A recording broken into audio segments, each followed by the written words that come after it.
அண்மை செய்தியை பார்த்துக் கொண்டிருக்கிறோம். நெல்லை மாவட்டத்தில் வரும் 9 மற்றும் 10ஆம் தேதிகளில் கனமழை பெய்ய வாய்ப்பிருப்பதாக தெரிவிக்கப்பட்டிருக்கிறது. அதனைத் தொடர்ந்து தாமிரபரணி கரையோர மக்களுக்கு எச்சரிக்கையானது விடப்பட்டிருக்கிறது. கூடுதல் விவரங்களை வழங்குவதற்காக செய்தியாளர் ராஜா இணைப்பில் இருக்கிறார். வணக்கம் ராஜா, முழு விவரம்.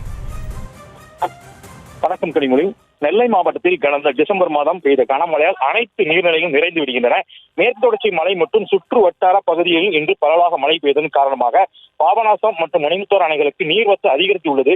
இந்நிலையில் நெல்லை மாவட்ட மலைப்பகுதியில் பெய்து வரும் கனமழை காரணமாக தாமிரபரணி கரையோர மக்களுக்கு எச்சரிக்கை விடுத்துள்ளார். அதனை இன்று மாவட்ட ஆட்சியர் கார்த்திகேயன் தெரிவித்தாவது, திருவண்ணாமலை மாவட்டத்தில் வரும் 9 மற்றும் 10 தேதிகளில் கனமழை பெய்யக்கூடும் என வானிலை ஆய்வு மையம் எச்சரிக்கை விடுத்துள்ளது. எனவே தாமிரபரணி ஆறுகளில் நீர்வரத்து அதிகம் என்பதால் கரையோரம் உள்ள மக்கள் பாதுகாப்பாகவும் கவனமாகவும் இருக்கும்படி கேட்டுக் கொள்ளப்பட்டிருக்கிறது. யாரும் ஆற்றில் இறங்கவும் கால்நடையில் இறக்கவும் வேண்டாம் என தெரிவிக்கப்பட்டிருக்கிறது.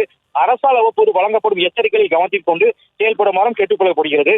தாமிரபரணி கரையோர மக்களுக்கு அந்த பகுதியில் இருக்கக்கூடிய செல்ஃபி மற்றும் புகைப்படங்கள் எடுக்கவோ தண்ணீர் எடுக்கவோ மட்டும் கூடாது, தாமிரபரணி யாரும் இறங்கக்கூடாது என மாவட்ட ஆட்சியர் கார்த்திகேயன் எச்சரிக்கை விடுத்திருக்கார். கனிமொழி, செய்திகளை உடனுக்குடனும் துல்லியமாகவும் தெரிந்து கொள்ள சப்ஸ்கிரைப் பண்ணுங்க.